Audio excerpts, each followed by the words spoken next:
Merhaba, Halk Oyunları sohbetine hoş geldiniz. Ben İdris Ersan Küçük. Yanımda dans araştırmalarının çok önemli bir ismi var. Shay ve Iann ile birlikteyim. Amerika'da Kaliforniya eyaletindeyiz. Thanks for your having me. Tell them it's very warm here. It's a really great time for me meeting with you. Thank you. Such a distinguished professor about dance research and in prize like experienced dancer. I have too many questions. You are the memory of the dance history of this region and also Middle East and Balkans. So to be honest, I don't know where should I start, but The beginning is usually the best. by the way, I have some questions from Turkey in Ege University dance PhD program. My colleagues sent me some questions to ask to you. Okay. So, but first of all, I would like to start from the Turkish folk dance or Anatolian dances in California. What happened in the past? How it started? What's your memories about that? Well, the first program that the village dancers performed was to honor Miss Turkey at the what was that beauty contest called? It was quite famous. It was an annual contest, and they had women from each country, and each contestant in Long Beach, it was, had a dance to represent their country. And Miss Turkey didn't have anyone, so someone came to me and said, could we do Turkish folk dancing? At that time at UCLA, this must have been 1960. It was Professor Titsa. And Professor Titsa was the Turkish instructor. He spoke beautiful Turkish. Güzel Türkçe bilirdi. And he recommended these two students who knew Turkish folk dance. So I went one afternoon and studied with them and learned how to do the halay and mostly dances from around Erzurum area. So that was my introduction to Turkish folk dances. Actually, earlier than that, in the 1950s, 1954, I had just my first year of college, university. I went to Los Angeles City College, and we had a Turkish student there, and her name was Niki, I want to say Rostov, but anyway, something along that line. And she taught me to do a zeybek. So that was my first experience with Turkish folk dance. Niki Rostov. It wasn't Rostov, but it will come to me. I can see her face in my mind. Okay. Is she from Aegean region, like Izmir? She Istanbul? might be from Izmir. She could be definitely Istanbul, where she went to school. Anyway, I can see Niki, and she and I were good friends, and we learned a number of dances together, but she taught me how to do a zeybek, and she had a costume. Of course, she was small, so I couldn't fit in it at all, but she would perform the dance to represent the Turkish students.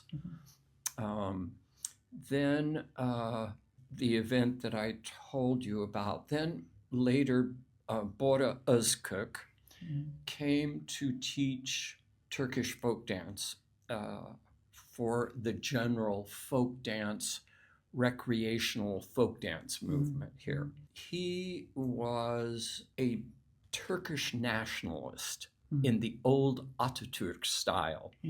He, Gökalp, Ziya Gökalp.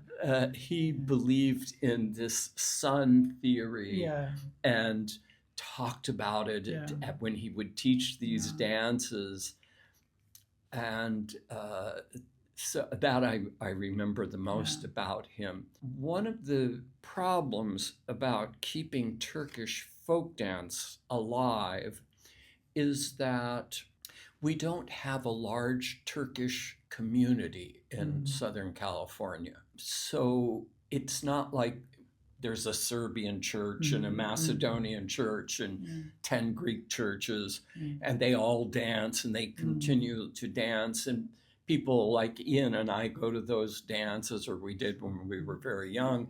And so those dances would stay alive, but there was no one to perpetuate the Turkish folk dances. So, and they were relatively late when you consider that Greek dances were already being taught in the 1940s and 1950s.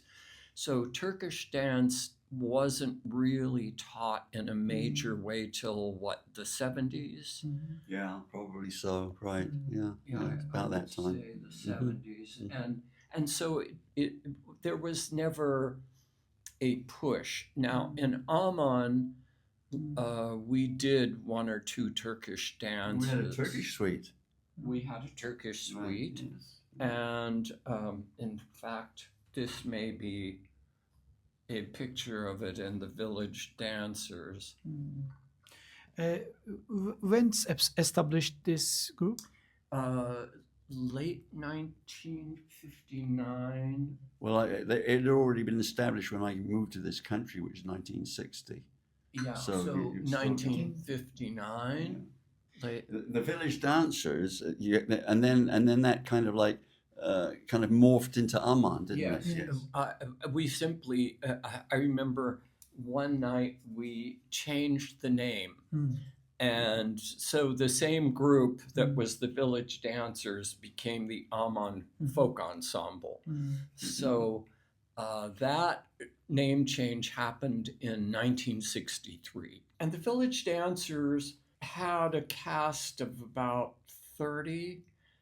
Somewhere there, 25, 30, maybe something like that, yes. Right. Yes. And we never had full orchestra. Right, yes.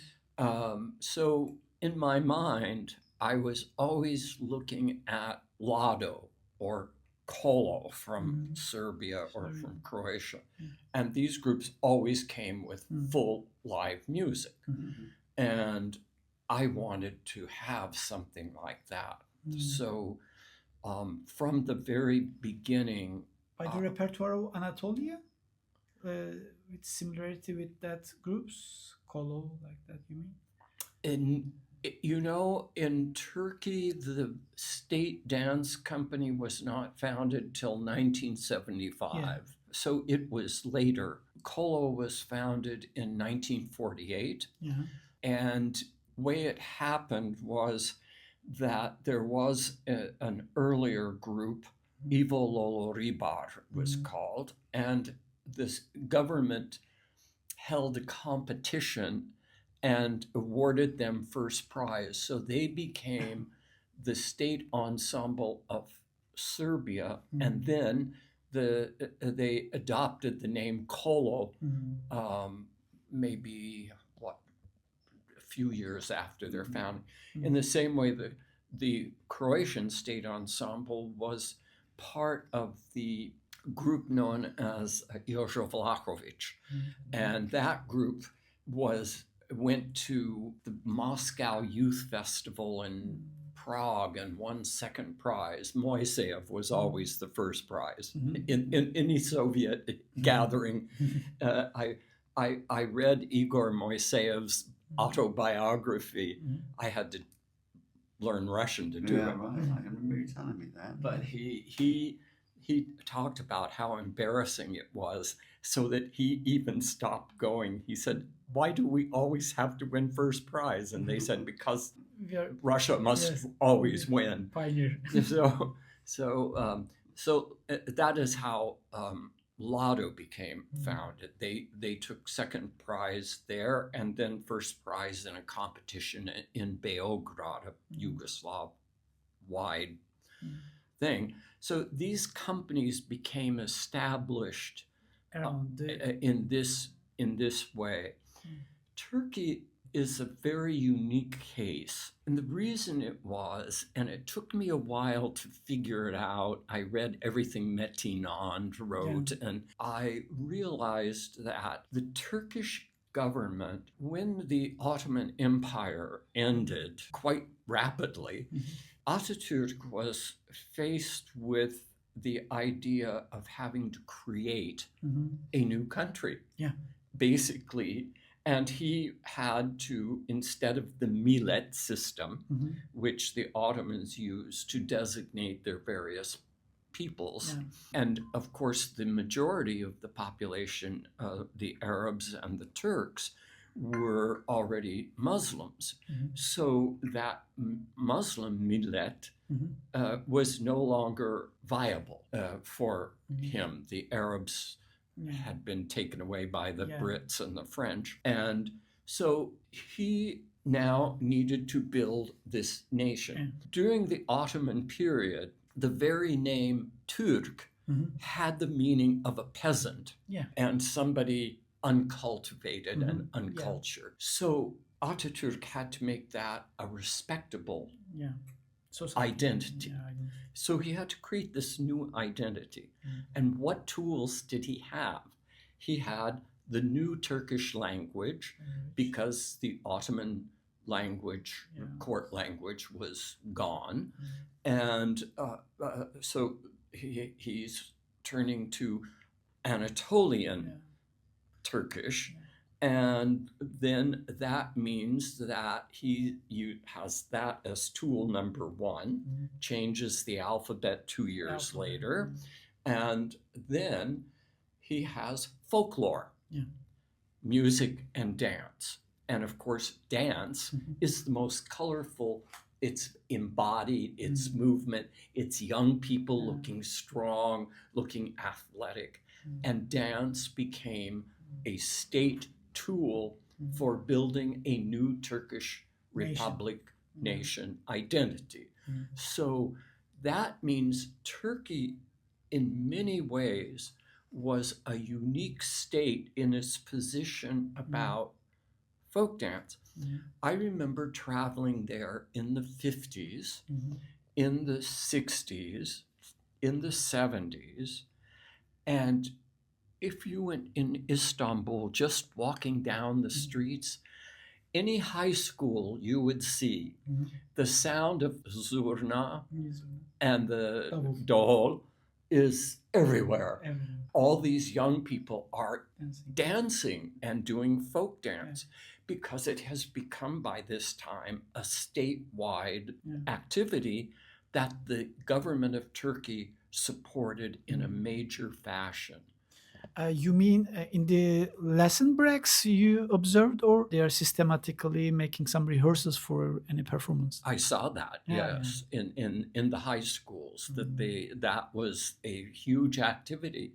And Sundays, when they weren't holding school, they were rehearsing. That's one of my big memories from Turkey. You have many editorial books and articles and book chapters. We can read them, but out of your books, do you have any special memories, or can you say something additionally out of your books, your Anatolian experiences? Have you ever attended any dance organization in person, like an event? When I have you danced? When I wrote Choreographic Politics, I spent a month in Turkey, and I spent time in quite a long, several days in Ankara, attending the rehearsals of the Devlet Halk Oyunları topluluğu. So I did do that. And I remember attending a couple of high schools. I've been to Turkey maybe 10, 12 times. So each time many times I saw that. When I was at Boğaziçi, there was, I think it was Velma Kurt. Berna Kurt? Yes.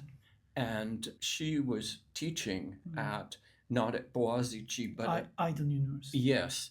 And a student did his dissertation on the halay, and I went to his defense of the dissertation. I remember that. Have you ever been any natural form of dance? Maybe I can say unstaged form of the dance, Yes, and like a wedding ceremony, or like not a wedding ceremony, but I was I remember in Erzurum, and we stayed the night, and people were dancing outside in the street, so I went to watch them. Yeah.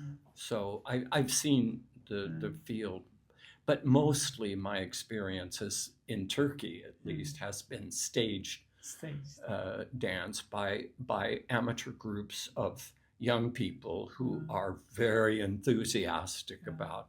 Because it's the first thing I tell my class each of my classes is when we dance, we are dancing our identity.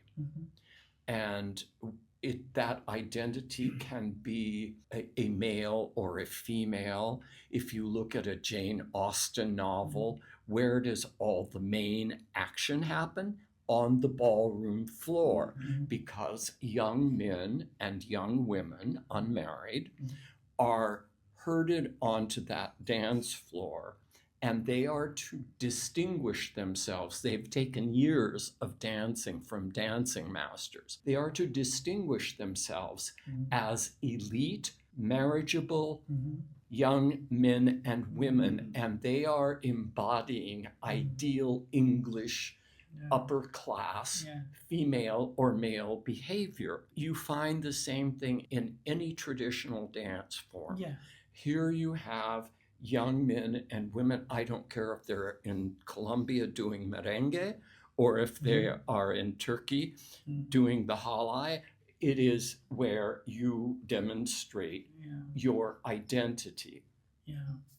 It represents your position in the society. Your position in society, your national identity, sometimes ethnic identity, depending on, well, in China, the Uyghurs are a good example.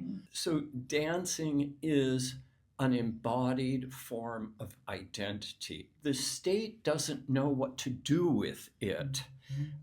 In many cases, because when you sing a folk song, there are words that censors come and erase out, right? But when you're dancing, it's not so easy. And so the idea of dance as a very basic primary source of research, the body is the first place that takes place.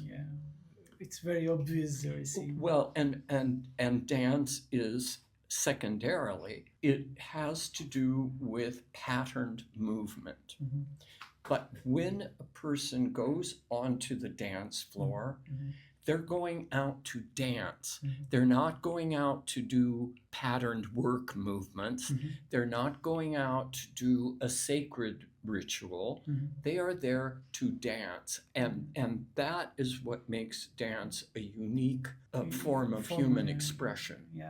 By the way, I want to contact with your last expressions with one of my colleagues' question. Okay. I received some questions from Turkey. For example, one is about improvisation.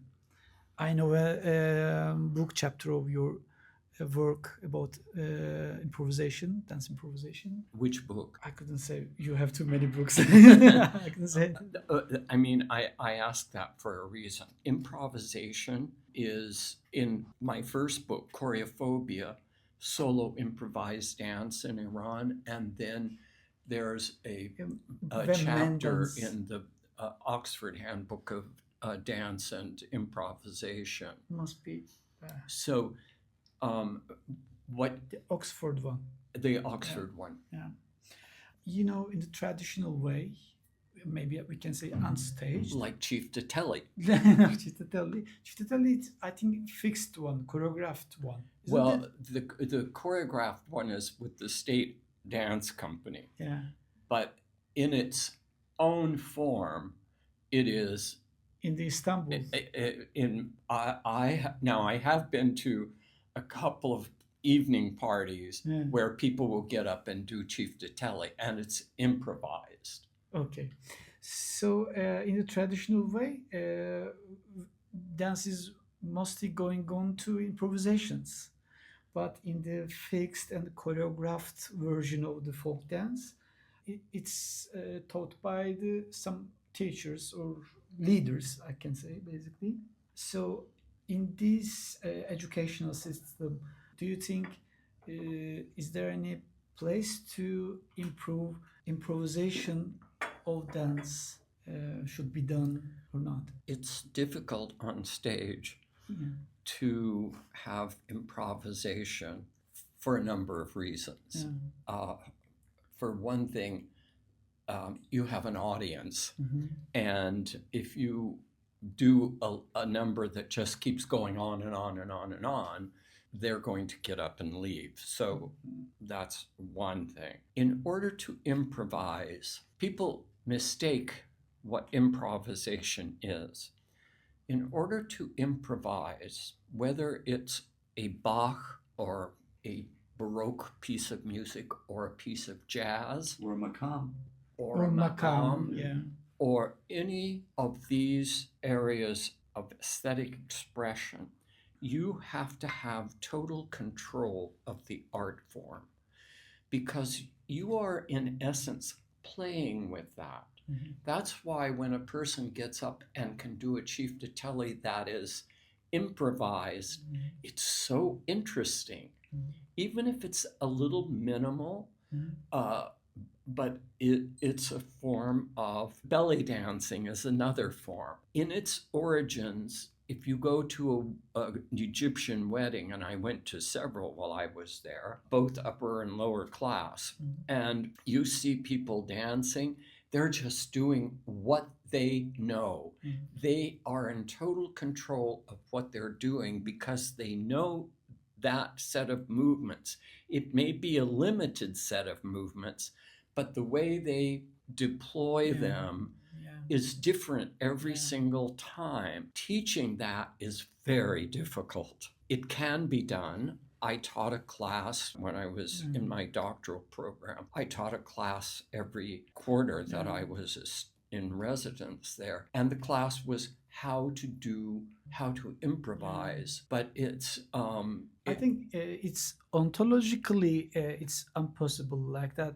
If you teach an improvisation and you're already just teaching. Yes, then it's Right. not improvisation anymore. Well, it can become improvisation if the person continues to learn and add more movements to their repertoire. It's just like in Greek dancing, the lead dancer breaks off.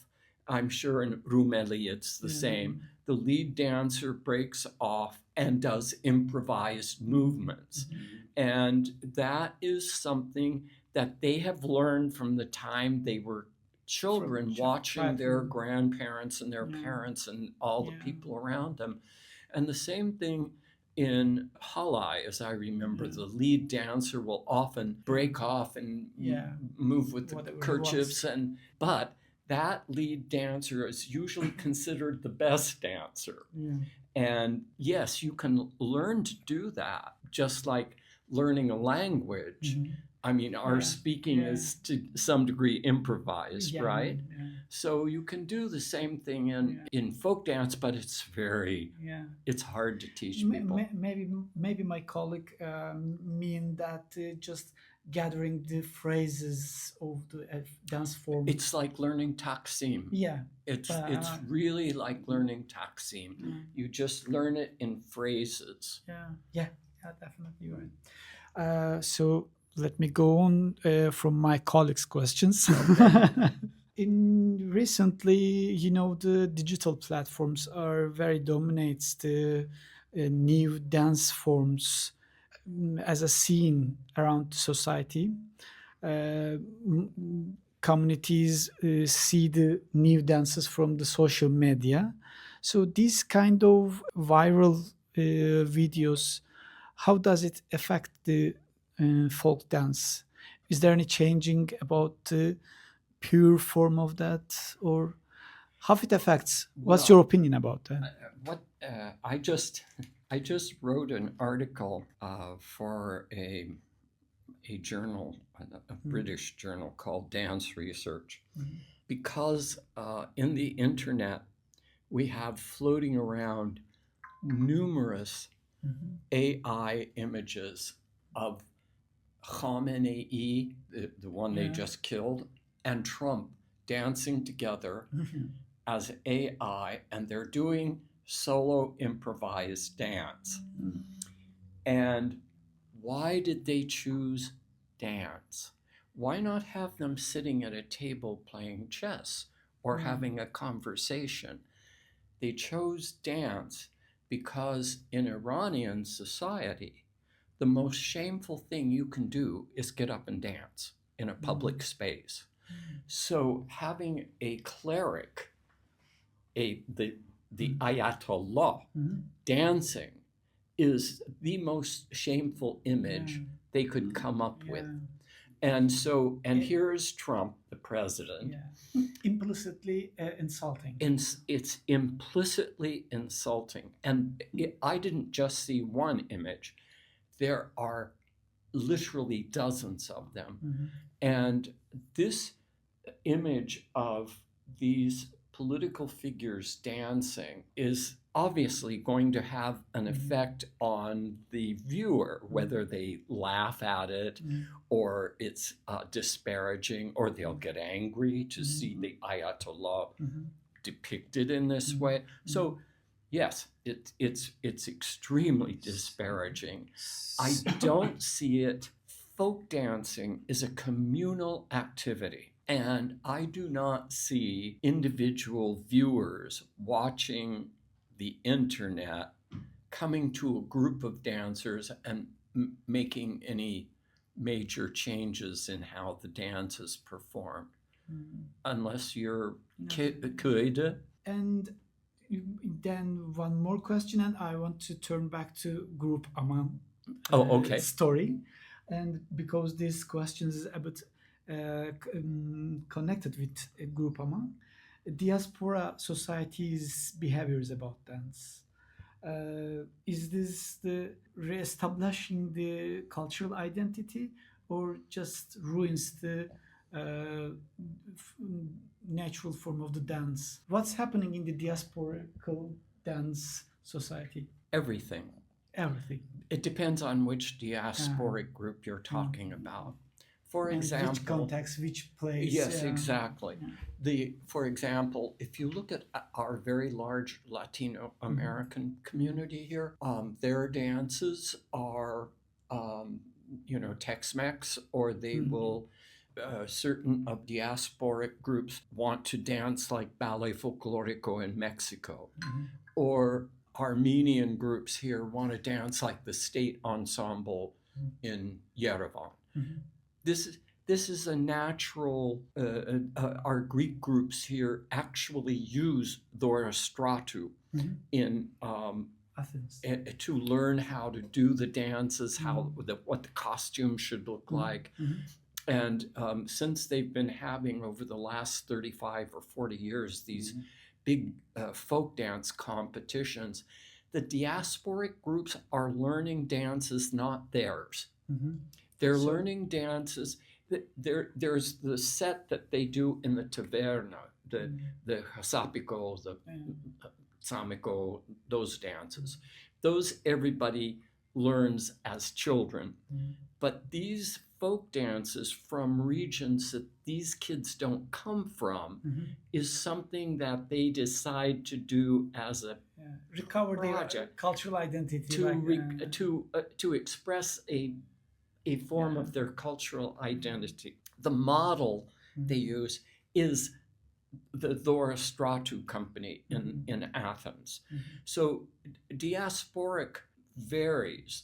When I was learning as a young person, I would go to the Serbian church to learn Serbian dances. And they um, they just knew what their elders did in those early days. Then I remember dancing in the Hungarian group in the 1950s, and they had a fellow there who had been a member of an amateur group, a very good one, in Hungary, and he taught the stage dances he knew. And they also taught a ballroom chardash, which the diaspora people thought was an authentic village dance, but in fact was not. It was a 19th century ballroom dance from Europe. So folk dance, even it belongs to a society, it needs to earn professionality with focused with by a professional researcher or and surrounding knowledge is around. Certainly well, it should be scrutinized, right? Yeah. When these state dance companies first started coming, Moiseev came in 1958. Did you see them? Oh, you didn't come here until 60, right? Yeah. And before that was Tonitz in 56 and Kolo the same year. We all thought they were doing actual authentic folk dances. I mean, these were Macedonian people doing dances. We didn't know the distinction at that time between what you would have seen in a village at a wedding and what you were seeing on the stage by a professional company or even a very good amateur company. So now, what those national companies do, they do have influence in the sense that, particularly since television is readily available, and the government tend to send those companies around the country. If they are even the least bit authentic, then people in rural areas and towns want to look like that. That's the model they want. But what that company does, it affects every village. It will only affect them when they take their dances to a festival in a town. It won't affect what happens at a wedding. What happens at a wedding, people do what they've always done. They're often drinking, they're having a good time, they're celebrating. So they're not thinking about whatever they do. Right. Yeah. So it's a different environment. So what I do on the stage is not really going to affect how those dance. They're going to continue doing their dances in the same way they've always done them. I don't think they're influenced in that way. But the minute those villages want to take and represent their village in a larger context with an audience, that's when the effect happens. Because they will borrow anything that's going to make them look good, right? So that is how I see I see dance as a continuum. And if you have the stage at this end and villagers with no training at the other end, there's a whole continuum that you can look along in order to place what the performance, you as a researcher. I mean, we had a friend and they went to Mongolia. And Americans are obsessed with authenticity. They want authentic Mexican food, authentic French dining, authentic this. They want the authentic experience, the authentic clothing. So what's authenticity? Authenticity, asil. Asil. Pure, maybe. Yes, exactly. They want the real thing. And so untouched. So my friend was in Mongolia and he emailed me a performance he saw. Well, I had by that time been researching dance for a long time And I knew that the dancer I was seeing in this yurt out in the middle of the steppes was trained in Ulaanbaatar at the National Dance Company. So those things, we as researchers, we have in our mind this continuum from authentic village And to staged. this high to High Anadolu Ateşi, Yeah. right? So we know what we're We know seeing. differences, Yeah, yes. we know Yeah, the yeah, difference. yeah. So when we see that, we know where along that continuum the performance that we're seeing is, right? If we turn back to group Aman, could you Speak could- to Tony more on that because could you remember the repertoire?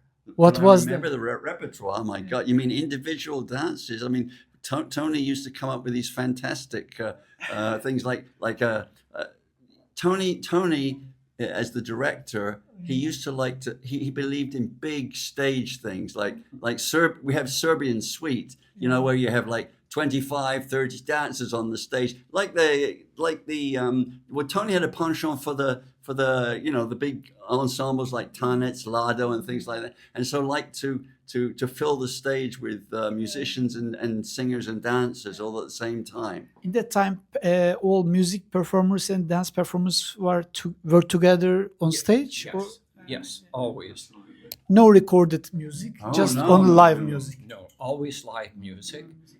Actually, I have a recording of a concert that was sent to me by a guy named Rene Besnay. Sure, Renee. Yeah. I'm still in touch with him. Oh, okay. Yeah. Well, he sent me a recording of a concert we did. I'll play it for you so you can hear it. Unfortunately, there's no video to go with it. From Turkey? No. No, it's from all over. Yeah. I think he sent me the same CD. Or yeah. It's very good, and we're playing Hungarian, we're playing Serbian, we're playing various kinds, and I never even knew the recording existed, but all of the dancers were required to sing.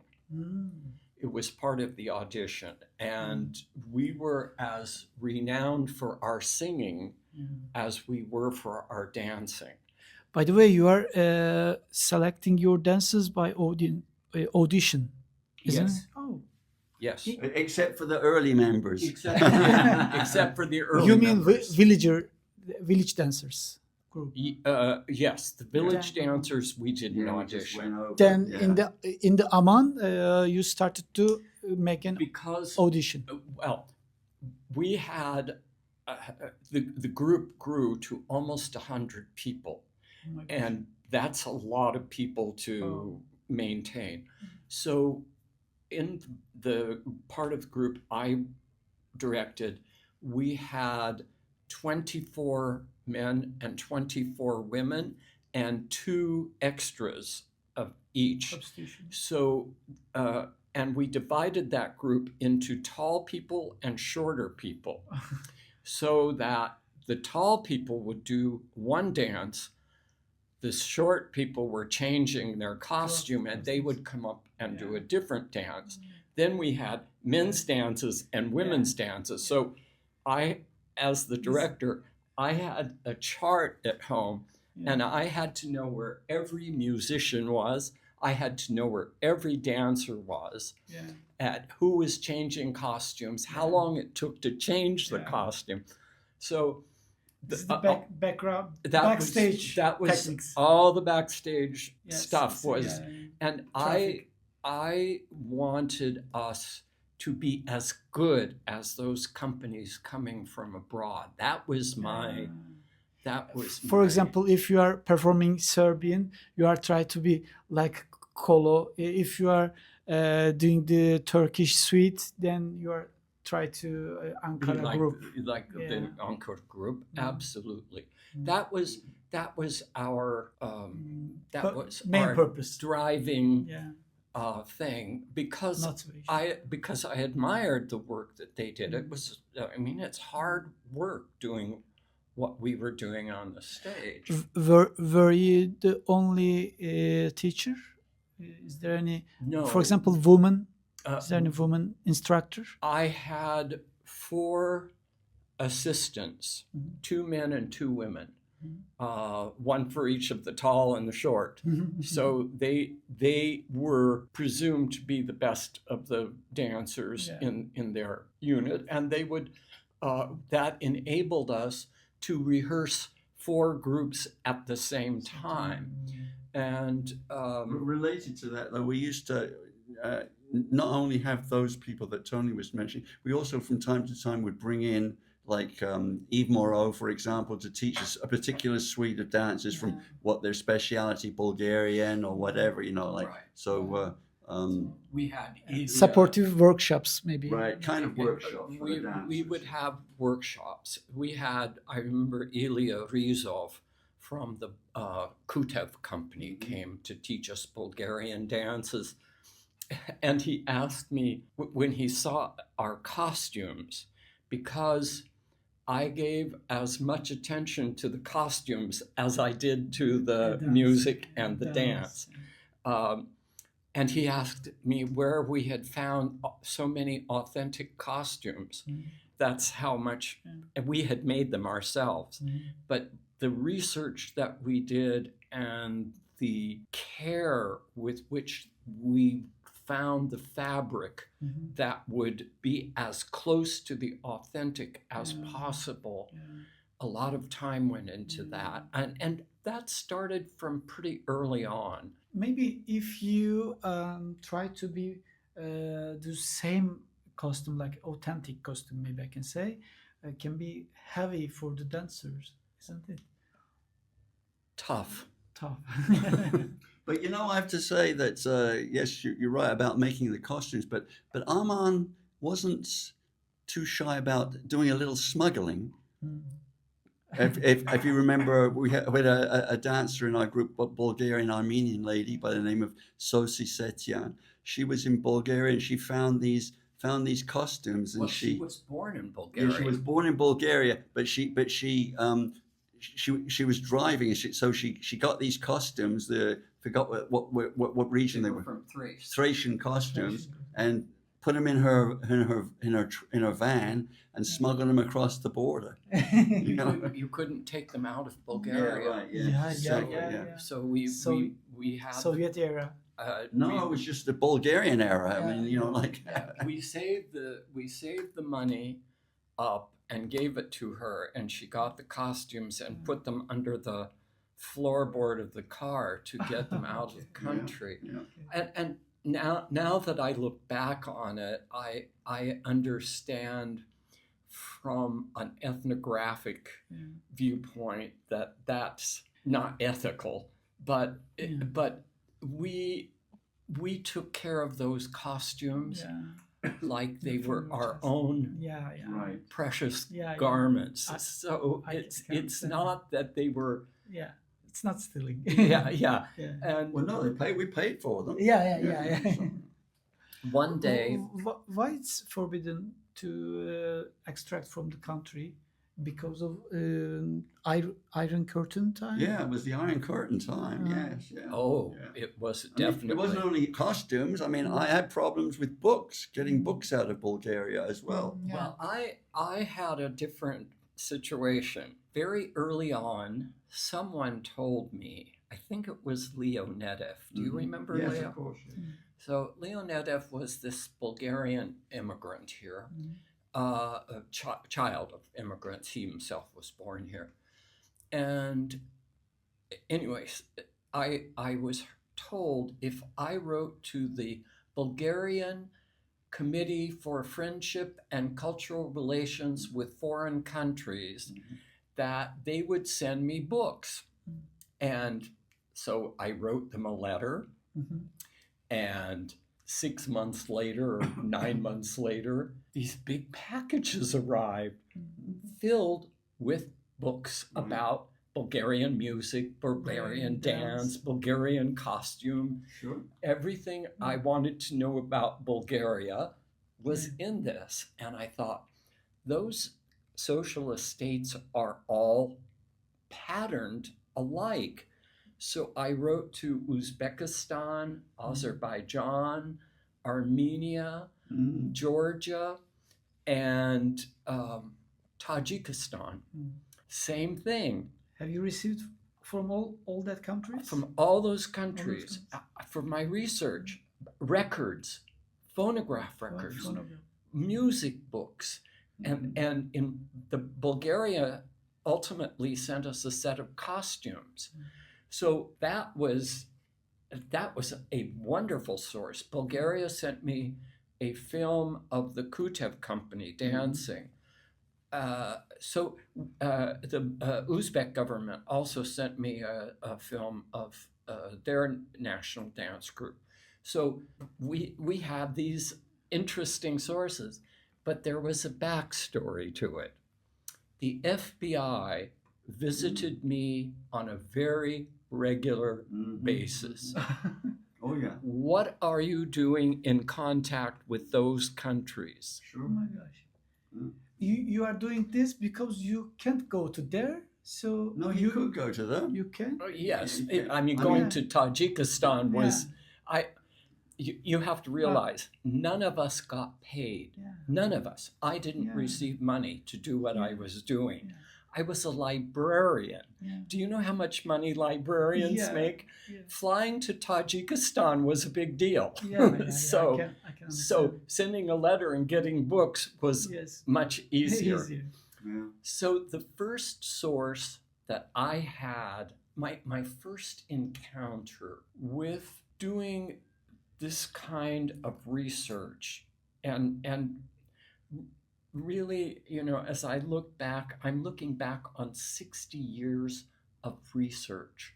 I found a book in the UCLA library called Narodnie Tanci, and it was in Russian, a language I did not speak or read and write. And but we had Joyce and Martha. What was Martha's last name? Tallinn. I know the lady you're talking about, but I don't remember. Yeah, her name will come to me. I went on a trip to Bulgaria with her later. Anyway, this book had, for the first time I had ever seen anywhere, they had a description. I can bring you and show it to you. I have a copy. Yeah. I have the copy. I would love. Would you like to see it? Yeah. In the book, started with Russia. If you looked at the book, you could get the politics of the country immediately. Russia, Ukraine, Belarus. Then Uzbekistan. In descending order of population, they give all of the republics. Do you mean dance-wise or dance-wise? In general? Yeah. Dance-wise. They started with a picture of the costume. Then it gives a series of movements to practice. Then it gives you a choreography made from those movements to do the dance. So several of the first dances that I did from that part were from that book. In 60s. In the 60s. Kazakhi. Do you remember? Sure, yeah. Kazakhi is our Azerbaijani dance. And the instructions for it. Do you think is it related with Kazakhstan? Have you ever heard that? Not Kazakhstan, no. Kazakhstan? This Kazakh is a word for a soldier. Yeah. Okay. Is that when you did the solo dance as a solo dance? No, it's three guys. Oh, okay. All right. No, I was thinking of the one where you did the solo dance and you did a deep squat and you ripped your pants. I ripped my pants. Yes. From here to from top to bottom. But he kept dancing, but he kept his legs close together. It's very common mistake. Unforgettable. So I learned that dance. I learned a dance from Tajikistan. I learned a dance from Azerbaijan. So this was a source. We called it the Bible because for us it was the Bible of Russian dance. Injil.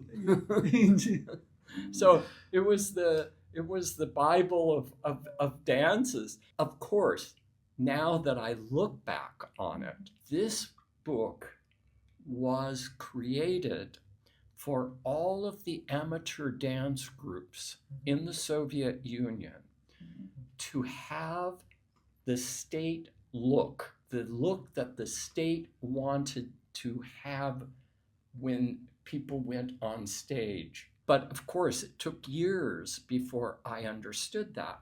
Even earlier, when I belonged to a group called the Gandhi Dancers, really an amateur group, we learned one dance every year to put on the stage, one. And we would sew the costumes and we would do the dance, and then that was it. We never did it again. Can I ask a short question? Sure. What do you mean by one dance? One region dance, for example? One dance. Just one, like merengue, just one merengue. One merengue. Okay, I like that. Yes. So we would go to, I don't know because it was just before I became a member, but they would get from the Soviet consulate in San Francisco this film called The Nation Dances. And it showed dances being done on the grass, and we would copy every movement and we would perform it. It was only years later I realized this was the Moiseyev Dance Company out playing peasants on the meadow. And so when your thinking is that anything that is dressed up in what looks like a folk costume and the accompanying dance, it must be a folk dance. Yeah. So we're not so naive any longer, but back in the time we were learning, most of us thought that when the Romanian Dance Company came to Los Angeles, we were seeing Romanian dances on the stage as we would have imagined them to be in a village somewhere in Romania, not realizing the difference between stage dance and field dance. Can we say the costume is the most indicator of the village dance? Because without any costume and movement, how can indicate the your belonging to urban life or small rural area? How we can distinguish that differences? Well, first of all, you have to realize that there are urban folk dances. If you go to a Greek nightclub and you do a hasapiko, you're doing a traditional dance that you learned from everybody around you. Same with the Zebek. Zebekiko. Zebekiko. These are dances that can be either urban or rural. So when you go to a Greek nightclub, people are just wearing their everyday clothes. So the answer is no, you can't just do it. But typically when you see someone wearing a costume, your immediate reaction is folk. Let me just say, for purposes of your colleagues, when we use the word folk, what do you think of? Do you mean rural? Okay. Let me alter your thinking a little bit. Maybe just sharing the same purpose feelings. Folklore is mostly related to nationalism. Isn't it? No. I mean, yes, it's used for nationalism. But as I took a master's degree in folklore at UCLA, the first thing that I learned is that folklore is how you learn something. You learn it. Did you learn it in a class? Did you learn it in a studio? Or did you learn it from someone around you who you followed around, and over the years you accumulated how to do it? I will give you an example of urban folklore. Happy birthday to you. Happy birthday to you. That song has not changed in the 90 years I have been on this earth. It's a piece of folklore because we learn it as little children. We hear the adults around us singing, and we learn to sing it as well. So folklore is not necessarily rural. It's how you learn a story. A joke is a very good way. Jokes pass around. There is a very famous story about by an English couple named Opie, who wrote a book about children's folklore. Mm. And they said in a 2 weeks' time, from one end of England to another, children were singing, "Hark the herald angels sing, Mrs. Simpson's pinched our king." Oh. And that song was sung by children who had heard it from each other. Mm. And how this kind of lore means knowledge. Literally, it's the old English word for knowledge. Yeah. Folk just means people. So people's knowledge is passed by people in settings where you know the person generally, your parents usually, but can be larger family, can be friends, can be anyone around you. But you're learning, and you think that what you're learning is something that's old, that's traditional. Yeah, in Turkey, the educational system, the folklore is mostly daily life knowledge, and which is not much more scientific, which is not needs any scientific proofs. Just folks, people's sharing knowledge. Informal. Daily life. It's definitely an informal normally, but if it's a skilled trade, if, for example, beautiful embroidery is usually handed down from a mother to her daughter. So if we look at the various ways of what folklore actually is, it's how it's learned. That is why the national company, those people don't come from everywhere in Turkey. They come from a specific region. So there was a time, I remember in Turkey, when it was commonplace that the Karadeniz dances were considered only be able to be done by people from that region.